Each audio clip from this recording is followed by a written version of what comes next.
Hi, this is John French. Today we'll be discussing Lab 4 circuits. So starting with our table of contents, we'll start with the introduction, then move into fundamental concepts like the node rule, loop rule, and Ohm's law. Then we'll go into series circuits, RC circuits, then talk about the time dependence voltage relationship, and then we'll have a discussion.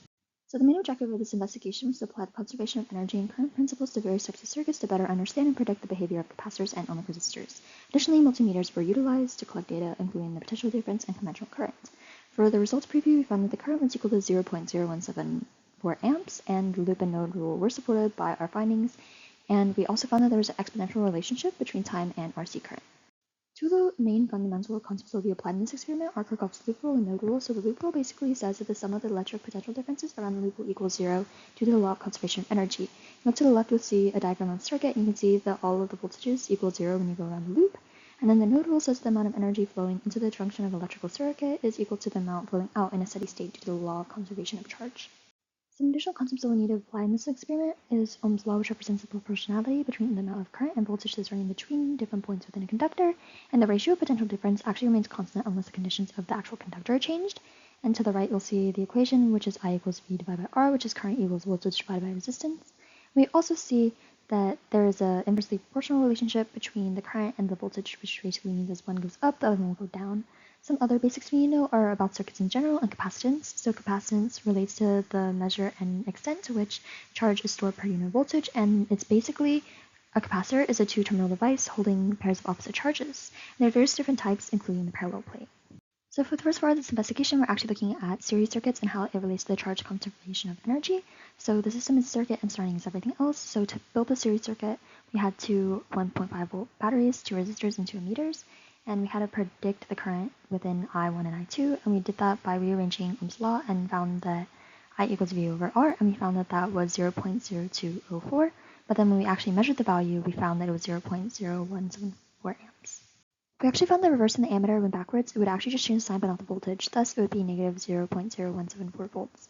The ammeter only measures current, so therefore it moves in the opposite direction, that's why the sign changes. And after replacing the ammeter with a voltmeter, we found that the ammeter reading was actually 0 due to such high resistance, but the voltmeter actually read 3.04 volts due to there being no voltage drops within the circuit. In the laboratory, we built the circuit to the right, and after closing the circuit with additional wire, we measured the voltage drops from each segment to another.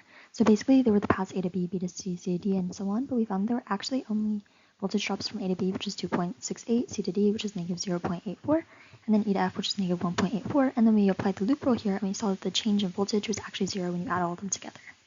We actually used the data from the last slide to make the graph on the slide, and you can see that it shows the different magnitudes of the voltage drops, and the voltage drops actually only appeared where there was a load, which is the resistor battery. The battery shows a voltage gain, and the resistor shows a voltage drop. You can see at the very end, from F to H, you can see that the sum is actually 0, and that proves the loop rule. And then when we attach the voltmeter to the circuit, it does not change the reading on the voltmeter due to the high resistance on the voltmeter, and little current will actually flow through.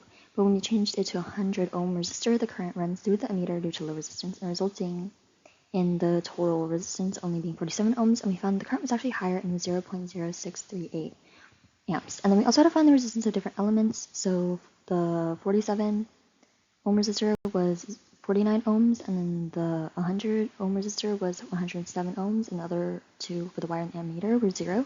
We found this by basically rearranging Ohm's law. For the second part of the experiment, we wanted to build an RC circuit and wanted to compare a 10 ohm and a 20 ohm resistors. So this is Ohm's circuit and starting to everything else. For the RC circuit, we used a 10 ohm light bulb, a 20 ohm light bulb, and 9 volt battery, and a 200 microfarad capacitor. So the observations we made was when the capacitor was wired to the light bulb, the light actually starts off really bright and becomes dimmer and dimmer over time.